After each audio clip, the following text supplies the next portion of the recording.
Bom dia, novo livro e novo cenário. Como vocês sabem, não estou em casa, estou aqui em viagem, mas viajando a gente continua trabalhando e continua lendo também. Agora a gente vai para o nosso Kindle para ler também em Kindle, uma maneira diferente de ler. Aqui eu tento sempre mesclar um pouco de audiolivros, para quando eu não posso sentar e ler de fato, com e-books e com livros físicos. Então, eu trabalho numa coisa que a gente fala no nosso curso, a questão da imprevisibilidade. Você tornar a leitura muito certa de que ela vai acontecer, eliminando qualquer tipo de ruído, eliminando qualquer tipo de desculpa, né, real, física ou até imaginária sua. Tô cansada, hoje não vai render, né, ou alguma coisa assim. A gente tenta, aí indico para vocês, deixa eu colocar aqui no livro, já vão pegando aí o livro, já vão pegando aí o cafezinho também, né? Só um minutinho que aqui não está encaixando. Vamos lá. E a gente tenta indicar também vários livros aqui que tem a ver com o nosso dia a dia, né? Um que a gente indica muito são Os Hábitos Atômicos. Para minha opinião, o melhor livro sobre hábitos que existe. O Poder do Hábitos, ele fala muito sobre testes de laboratório, condicionamento, mas os hábitos atômicos vai um pouquinho além, trazendo para a sua realidade, para o que você realmente pode fazer no seu dia a dia.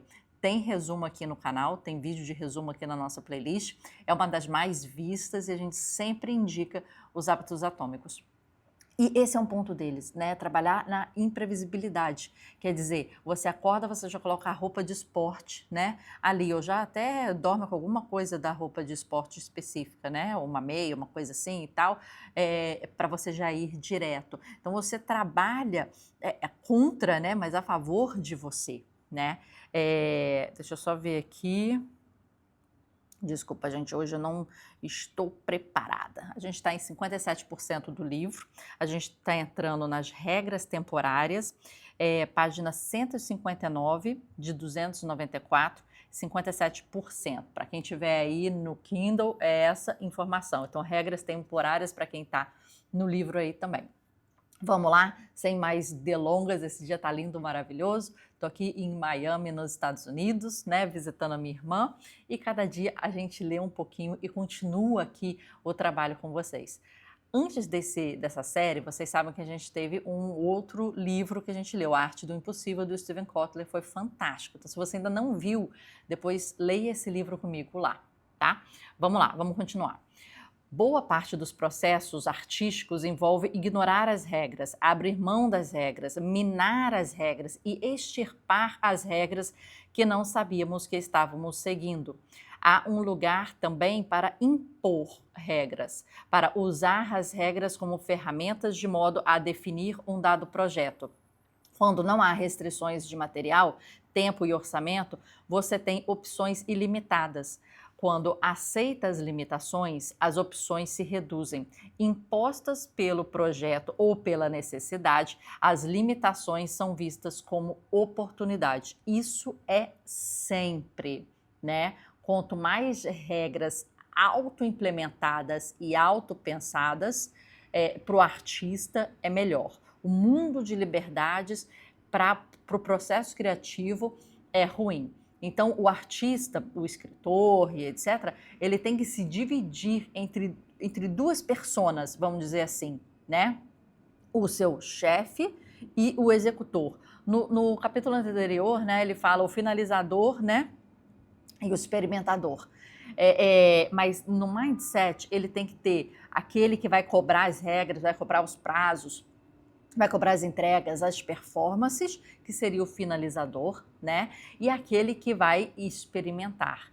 Mas é como se fosse, como você tivesse que criar uma personagem de um chefe de si mesmo. Quando você é empreendedor, né? Quando você é MEI, né? Você não tem um chefe e você tem que torná-lo.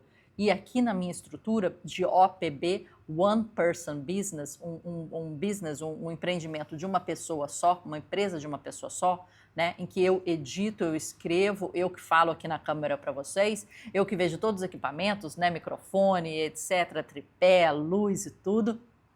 Eu que subo na plataforma, eu faço as thumbnails, as logomarcas de todos os nossos projetos. É um business de uma pessoa só. A única pessoa que eu terceirizo é a contabilidade. É a única pessoa que terceirizo. Eu não tenho nem parceiros, eu não tenho nem parceiros em tráfego pago, por exemplo, ou em outras estruturas, não tenho RP. Então, é tudo concentrado em mim. Então, eu tenho que saber ser chefe de mim mesma, me obedecer, né? Isso que é muito importante. E no processo criativo, isso a gente também pode ver refletido. Quando você cria regras, por exemplo, Volpe pinta bandeirinha, numa série dele, pintando bandeirinha. Ele vai pintar bandeirinha. A regra dele é vou pintar bandeirinha. A regra dele é vou usar esse esquema de cores. Pronto, dentro dessa limitação, ele vai falar, ok, vou fazer bandeirinha grande e pequena, vou fazer bandeirinha plana ou texturizada, vou fazer bandeirinha... Mas ele estipulou as regras ou as premissas daquela série de trabalho. Por exemplo, o meu trabalho em específico como artista, né, eu trabalho com espátula, então não trabalho com pincel, tá aí a primeira regra, trabalho com espátula, ok. Eu tenho 2 ou 3 espátulas que são prioritárias, tá? Então, ok, existem tamanhos já definidos e formatos das espátulas já definidos, porque existem diversos tipos de formatos, espátulas, né? Então, eu já defini uns 3 tamanhos específicos e 3 pontas específicas. Então, eu tô ali naquilo, aquilo me limita, mas também me liberta. Eu trabalho com tinta acrílica, então eu já tenho essa definição também. Eu trabalho com um tamanho específico de tela, então eu vou delimitando em todos os aspectos, né, a regra. É a regra dessa série. Se eu mudar de série, muda a regra e é outra coisa, né? Mas eu determino regras.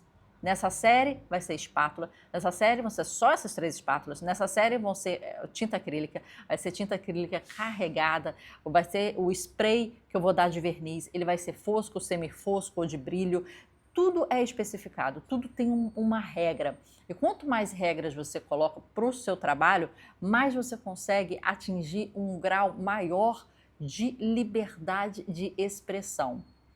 Porque dentro daquelas regras você vai... Sabe, as regras, elas te limitam assim, né? Vamos imaginar, só um minuto, assim. Só que quando você não faz a regra, você está para lá, para cá, para lá, para cá, para lá, para cá, só que você está deixando vários furos de acontecimento, sabe? Vários furos de acontecimento. A regra, ela vai te circundar. Então, eu estou aqui nessa bolinha, a bolinha me define da regra, eu não posso ir para fora. Mas aqui dentro eu vou preencher isso tudo. Coisa que às vezes eu não faço do lado de fora se eu estou eu vou testar os limites da regra. Eu vou preencher isso aqui tudo de uma forma tão complexa, tão densa, que eu vou a fundo aqui nesse meu limite. Se você deixa as asas muito soltas, o passarinho às vezes não encontra os caminhos. Ele só vai de galho em galho. Ele tem que encontrar o seu caminho. Quando não há restrições de material, tempo, orçamento, você tem as opções ilimitadas. Quando aceita as limitações, as opções reduzem, impostas pelo projeto, pela necessidade, as limitações são vistas como oportunidades.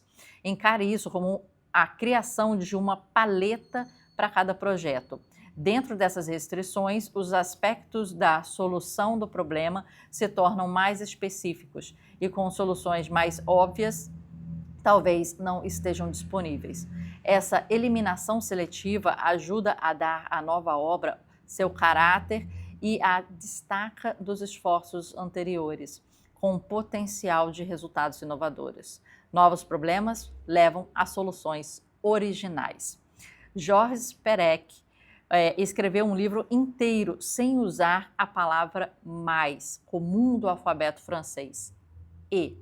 O livro se tornou uma das obras experimentais mais famosas da literatura moderna e tem vários outros escritores Aqui no nosso podcast, por exemplo, a gente conversou com a Sandra Ronca, uma ilustradora de livros infantis, que não utilizam o digital para desenvolver, né, as suas ilustrações, mas o papel, as texturas, né, tinta, né, coisas assim.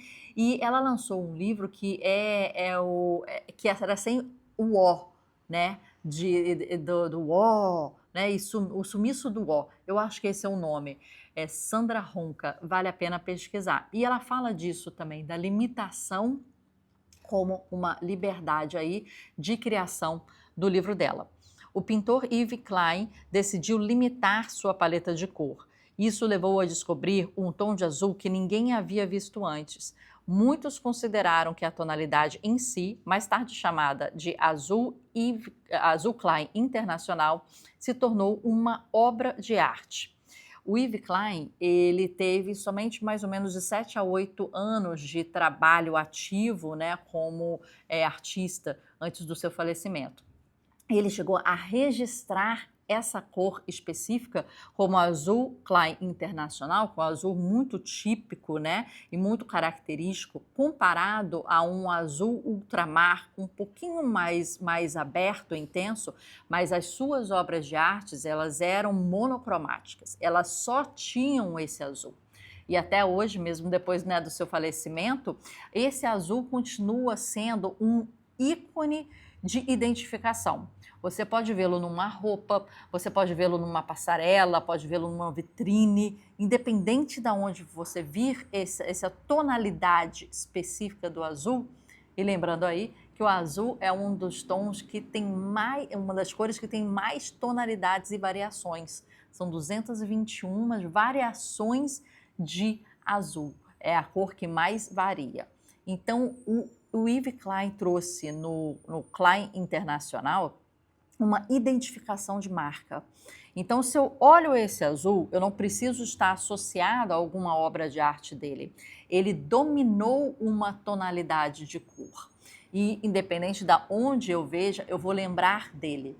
Essa é uma estratégia muito interessante de artistas, né, se apropriarem de tonalidade de cores ou de paletas de cores, quer dizer, de uma combinação de cores, como identidade visual, artística, né? Então o Yves Klein foi muito forte nisso, mas a gente também pode ver em Mondrian, que tem uma seleção de cores também próprias dele e a geometria também própria dele. Então isso se torna muito interessante e uma estratégia não só artística visual, mas uma estratégia de branding e percepção artística, né? E aí, falando também de marketing e comunicação, várias empresas utilizam isso em suas logomarcas, em sua paleta de cor, e que não é nem preciso, né, eu ver algum produto dessa loja que eu já identifico. Por exemplo, a gente tem também times de futebol, que isso fica muito mais claro, e tem também escolas de samba, como se fosse o rosa e o verde da Mangueira, por exemplo. Você vendo essa combinação nessa tonalidade específica, você brasileiro que já conhece, né, a Mangueira, você já referencia a Mangueira muito facilmente. O diretor Lars von Trier criou 10 regras, o Dogme 95, The Vow of Chastity. Dogma 95, o voto da castidade, para reduzir a artificialidade da cinematografia. Eram as seguintes: o filme deve ser rodado em locação, sem adereços, nem cenários que não existam logicamente no ambiente. Os sons têm que ser diegéticos. Nunca devem ser produzidos como música que não exista dentro da cena. Todas as tomadas devem ser feitas com a câmera na mão. Movimento, imobilidade e estabilidade devem ser conseguidos com a mão. O filme tem que ser colorido, sem iluminação especial. Se não for suficiente para a exposição, uma única lâmpada pode ser presa à câmera. Não pode haver trabalho óptico nem filtros na lente. Nada de ação superficial como assassinatos encenados, proezas elaboradas e etc. A alienação geográfica está estritamente proibida, ou seja, o filme precisa ocorrer aqui e agora. Nada de gêneros cinematográficos. O formato Academy 35mm é o único aceitável. Os diretores não devem receber créditos. Esse foi um dos filmes mais interessantes e diferentes que eu já vi. Se você ainda não viu esse filme do Lars von Trier, vale muito a pena. Ele é com a... Ai, eu esqueci o nome dela agora. Ai... ele é encenado como se estivesse sendo uma peça de teatro, né? Os quartos, as saídas, as salas, elas são demarcadas no chão como se fosse uma planta baixa. E não existe som que não seja o som dali. Então, quando eles abrem a porta, eles pegam aqui, fazem assim, aí vem um barulho. E eles entram.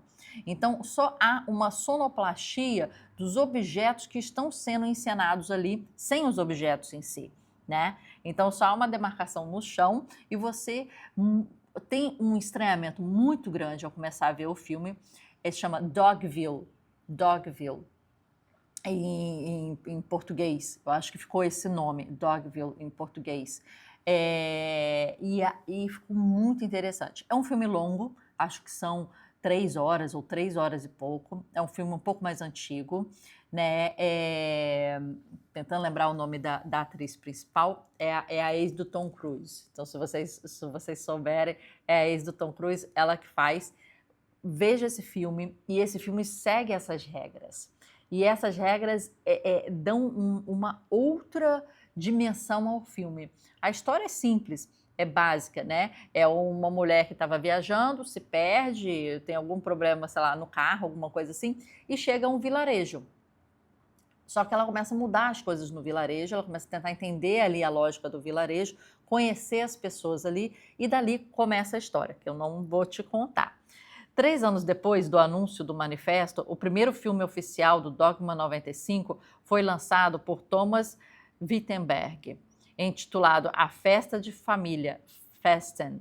O filme foi um sucesso instantâneo de crítica e ganhou o prêmio do júri do Festival de Cannes de 1998.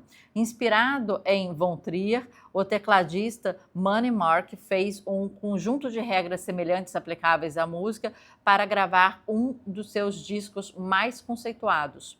As regras do beisebol do basquete definem um jogo e raramente são alteradas. A inovação só existe dentro das próprias regras. Como artistas, criamos um novo conjunto de regras a cada vez que jogamos. Depois de cuidadosa consideração, podemos escolher desrespeitá-las no meio do projeto, se uma descoberta nos impelir a isso.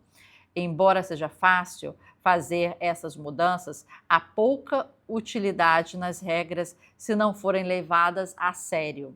Não há regras boas nem ruins, apenas regras que se encaixam na situação e servem ou não à arte. Se a meta é criar a mais bela obra possível, então as diretrizes que estão a serviço a esse fim são as certas a serem usadas. A imposição de regras é mais valiosa para o artista que já criou algumas obras. Quando você já se estabeleceu num campo ou num ofício, as regras temporárias podem ser úteis para romper um padrão. Podem desafiar você a melhorar, inovar ou exibir um novo lado seu ou da obra.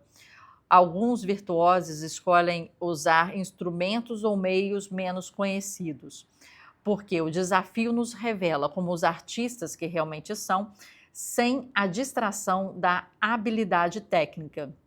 Estabeleça parâmetros que forcem você a sair da sua zona de conforto.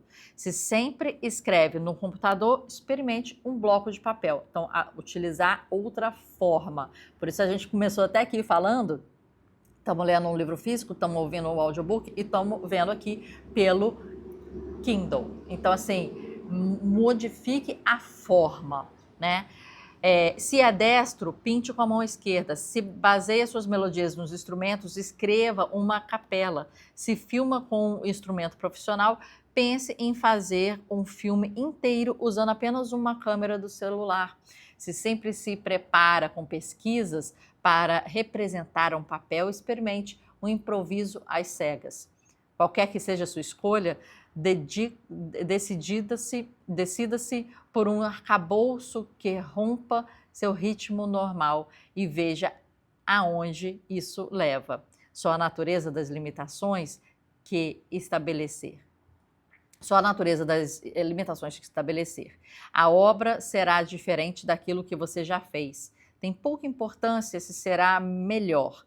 O propósito é a autodescoberta. Se costuma escrever parágrafos curtos, decida experimentar pelos longos.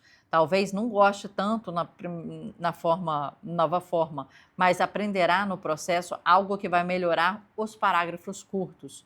Quando rompe as regras, você passa a ter a compreensão maior das escolhas do passado. Para alguns artistas de sucesso, quando pensam em mudanças de método ou estilo, o problema é a preocupação com os seguidores. Eles perguntam, mas será que o público vai junto, vai embarcar nessa? Quando exploramos novos horizontes, podemos perder alguns fãs. Também podem aparecer outros novos. Seja qual for, a decisão de limitar a obra ao conhecido é um desserviço a você e ao público. A energia do maravilhamento da descoberta pode se perder quando trilhamos o mesmo terreno várias vezes e várias vezes. A regra é um modo de estruturar a consciência. Então, é muito interessante isso que ele colocou, porque é um ponto muito importante para todos os artistas. Há uma preocupação realmente com pessoas que seguem, vamos supor, o Volpe. Imagina que depois de 20 anos de pintar bandeirinha, ele fala, vou pintar não sei o quê. Né? Normalmente os artistas, assim, eles tentam fazer essas experiências por debaixo dos panos. Né? E muito raramente eles pegam esses testes ou esses experimentos, né, com novas regras e colocam a público, principalmente se ele já tem um nome sedimentado no mercado. Né? Então, vamos supor, o Romero Brito, ele já tem aquele estilo, aquelas regras, né, da paleta de cor, do traço, de tudo, para ele trazer algo novo ao mercado, né, é muito complicado.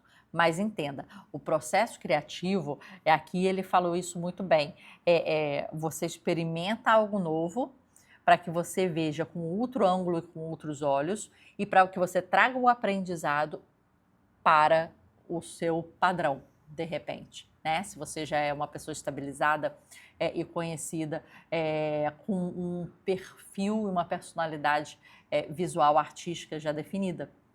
Então, você faz esses testes, pega o aprendizado e melhora o que já está aqui. Né? Isso pode ser uma possibilidade. Né? E muitas dessas regras ou desses testes acontecem por detrás dos panos, para aperfeiçoar o que vai a público. Né? Mas não que, de fato, o que está criado aqui vai diretamente ao público. Ele passa pelo critério de otimização das regras já existentes e já compradas pelo público. E isso vale muito a pena. Esse trabalho aqui de experimentação é o que tenta garantir a qualidade do que já está lá, comercialmente aprovado aí, já tem público, já tem seguidores, já tem likes, curtidas, compartilhamentos e etc. Então esse é um trabalho de backstage que muita gente não vê, mas muito importante a ser feito. Vamos parar por aqui e a gente continua na leitura de amanhã. Até a próxima leitura.